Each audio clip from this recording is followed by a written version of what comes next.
Hi friends, welcome back to my channel if you are returning. Today is a very fun video. We are going to set up my 2026 junk journal together.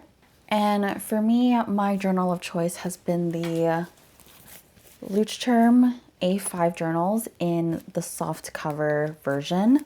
I personally like the soft cover version because as the journal gets thicker, the cover is flexible and expands with the journal so that the pages aren't breaking off the spine. So I personally really like the soft cover version if I have to recommend a journal for any newbie. This year, I wasn't sure which color I wanted to start with, so I have a pink version, I have a green version, and I have a lavender version. And I figured I would just start with one and then see how the rest of the year goes and just work on another color for later this year or even next year. So I think to start, I'm going to start off with pink, which is my favorite color. It just feels fitting that I would start with my favorite colors. So we are going to set up my journal together, and I'm also going to be sharing some tips and tricks along the way for anyone who is starting their junk journal or anyone who might be interested in starting a junk journal. So let's go. First, we're going to unbox the journal, obviously. Like I mentioned before, I like to use the Leuchtturm journals in A5, which I believe is 5.5 by 8 inches for each page. So for me, that is the sweet spot of a page. It is big enough to fit a lot of junk if I have it, but not so big where it's overwhelming and intimidating.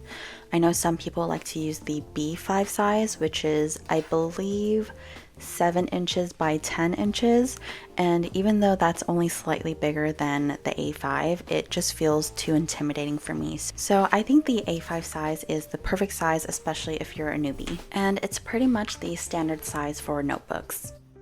On to my favorite part, which is decorating the front cover. I feel like when you decorate the front cover, it, at least for me, motivates me to use the journal more often than if it was just left blank. I don't know if there's some psychological reason behind it, but I feel like when my journals are decorated on the front cover, I'm more inclined to reach for it, more inclined to use it, and not forget about it throughout the middle of the year like in the past. So what I did in my 2025 journal is I glued down these letter beads that are used for bracelets onto the front cover, and I like to use like a little funny phrase. So my 2025 journal was Thought Daughter, like THOUGHT daughter, and it's based off of a meme. If you know, you know.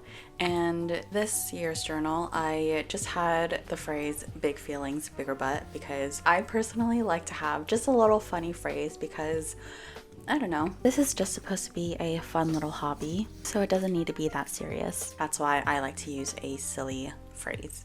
But to each their own.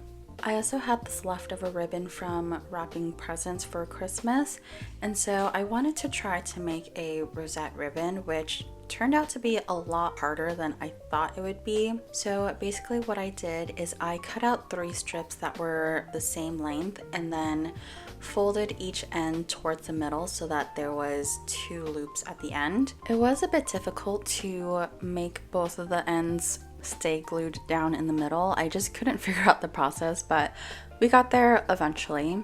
And so once you have 3 of those ribbon strips like looped together, what you'll do is you essentially just layer them so that it looks kind of like an asterisk shape, and then glue it down the center that way.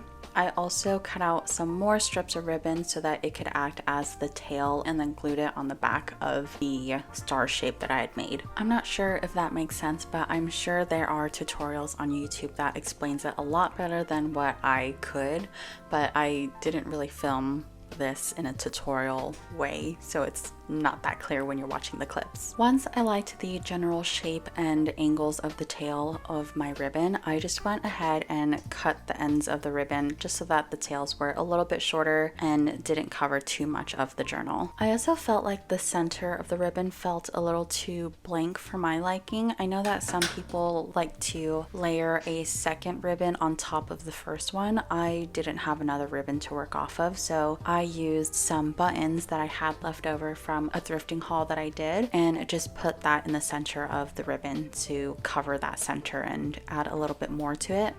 And then I just finished up adding stickers to the journal to fill up any big blank spaces. I felt like there was still a lot of awkward blank space in the journal, so what I did is I cut out some star shapes in gold foil paper and just added that to the front cover to fill up those awkward spaces.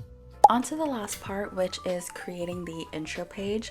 I like to include this on the very front pages of the journal where I take a picture of myself at the time of starting the journal and then just decorate the page however to my liking. This year I had some felt laying around, so I cut out some big felt numbers of 2026. Originally I was going to use white, but I felt like it didn't pop enough, so I opted for this light yellow one.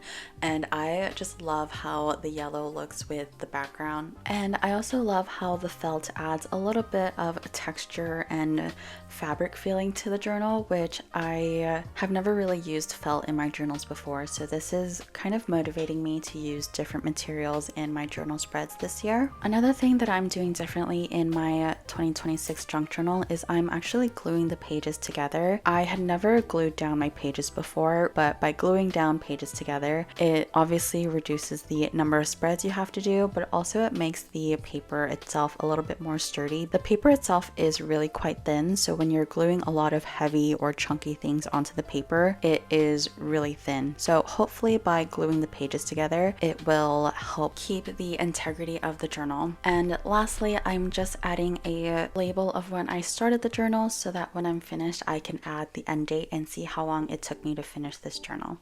So if you like this video, please like and subscribe for more journaling content. Thanks, bye!